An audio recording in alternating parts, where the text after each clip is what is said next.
नमस्कार माझ्या सर्व ट्रेडर मित्रांना. मी सुरेश कुराडे.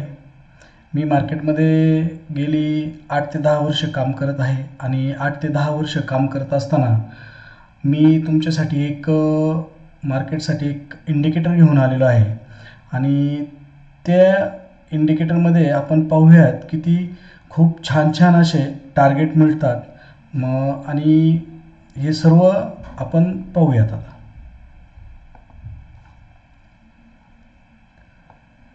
तुम्हाला मी पाठीमागील सर्व माझ्या इंडिकेटरचे जे काही टार्गेट भेटलेले आहेत ते सर्व मी तुम्हाला या ठिकाणी दाखवणार आहेत आणि हे सर्व प्रॉफिटेबल आहेत हे पण दाखवणार आहेत आणि सर्व टार्गेट भेटलेले आहेत याच्यावरती कसं काम करायचं, काय करायचं हे पण मी तुम्हाला सांगणार आहे.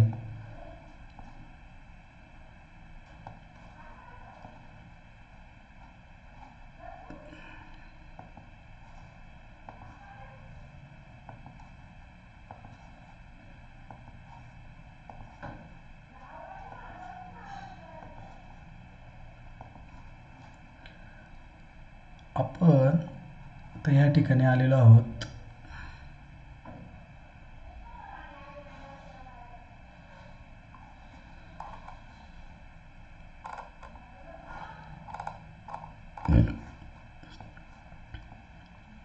एक 7 ऑक्टोबर 2025 हा या ठिकाणी चार्ट घेतलेला आहे आपण आणि तो चार्ट आपण पाहूयात.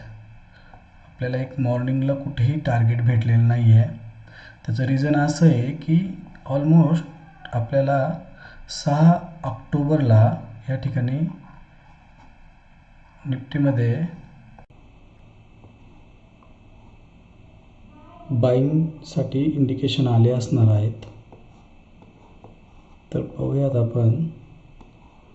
नाही, या ठिकाणी सेलसाठी इंडिकेशन आलेलं आहेत. ऑलमोस्ट आपण हे काम करत असताना या ठिकाणी इंडिकेशन आलेलं आहे आणि इंडिकेशन आल्यानंतर आपण क्लोजिंग बेसिसवर जरी पकडलं तरी 25,137 या ठिकाणी सेलिंग दिलेलं आहे आणि निफ्टी त्या ठिकाणावरून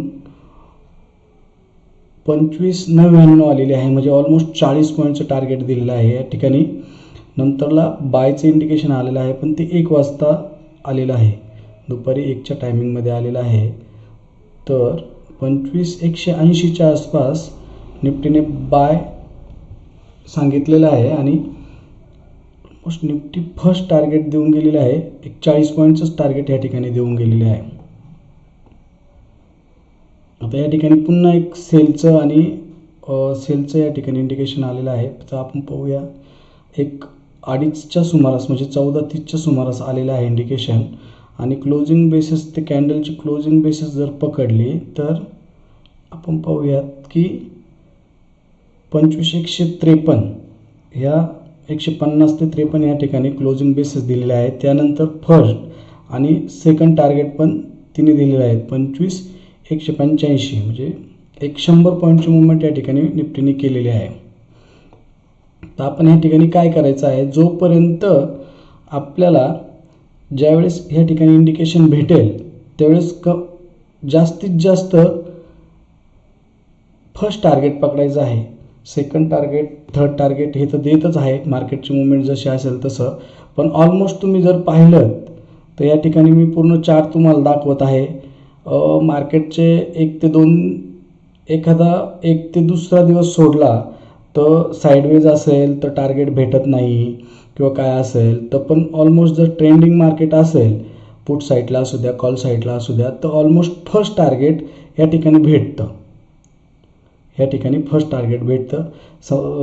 समजा आत्ता या ठिकाणी पुटचं सिग्नल दिलेलं आहे तर आपण या ठिकाणी जर सेल केलं 25,85ला जर सेल केलं तर ऑलमोस्ट निफ्टीचा लो जो आहे तर सेल हा सिग्नल आल्यानंतर 25,20चा आहे आणि या ठिकाणी आपण सेल केलं सपोज 184 म्हणजे 50 पॉईंटची या ठिकाणी मुवमेंट निफ्टीने केलेली आहे. तर आपण ह्या ठिकाणी काम करत असताना शक्यतो इन द मनीचा कॉल घ्यायचा. सर्वच टार्गेट तुम्हाला भेटतील असं पण नाही.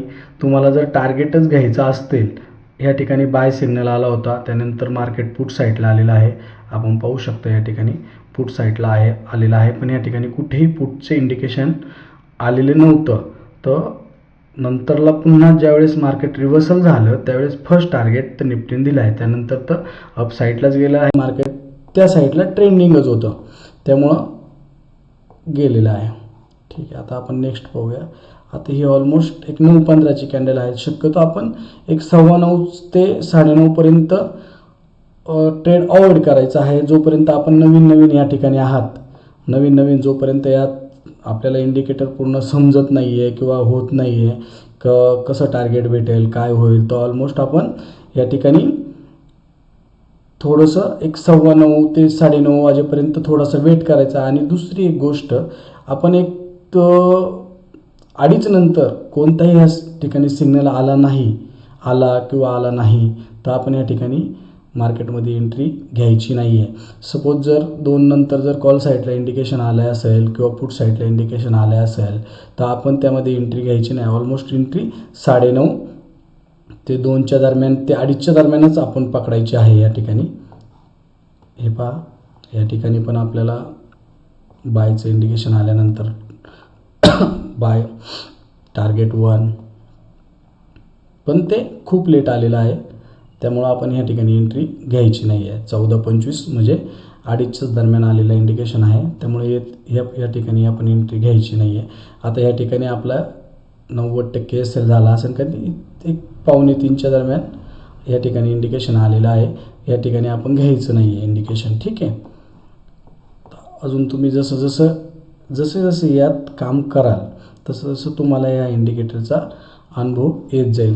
असे आपण 2 ते 3 इंडिकेटर बनवले आहेत, त्यात हा जो आहे तो आपला बेस्ट इंडिकेटर आहे.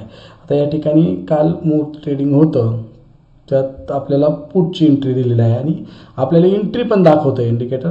ऑलमोस्ट सिग्नल पण देतं, एंट्री पण दाखवतं, क्लोजिंग बेसिसवर एंट्री पण घ्यायची आहे आपण, स्टॉप लॉस पण देतं. ज्यांना कोणाला जो मोठमोठे टार्गेट घ्यायचे असतील त्यांनी आपण एंट्रीवरती पण काम करायचं. पण शक्यतो आपण काम करत असताना जोपर्यंत ह्या इंडिकेटरमध्ये नवीन आहात तोपर्यंत आपण छोटे SL आणि छोटे टार्गेट घेत चालायचं आहे. तर आपण काय करू शकता, जर हे इंडिकेटर आपल्याला ट्रेडिंग व्ह्यूसाठी लागत असेल तर मला तुम्ही इंस्टाग्रामला DM मेसेज करा, त्या ठिकाणी मी तुम्हाला हे इंडिकेटर ॲड करून देईल. त्याची मंथली फी असणार आहे आपली 2199 रुपये. धन्यवाद मित्रांनो, आज या ठिकाणी एवढंच. आणि आपण नेक्स्ट व्हिडिओमध्ये आपण अजून याच्याबद्दल थोडीशी अजून माहिती देणार आहोत आणि रोज कसे टार्गेट भेटले, कसं काय झालं निफ्टीमध्ये. शक्यतो सर्वांना अजून एक विनंती आहे की हा निफ्टीमध्येच आपण यूज करावा. सेन्सेक्स, बँक निफ्टी यामध्ये पण आपण यूज करू शकता.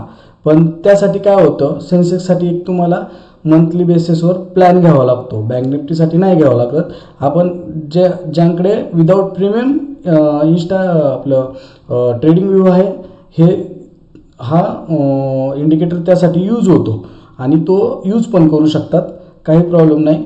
ठीक आहे, धन्यवाद. सर्वांचा दिवस शुभ जावो.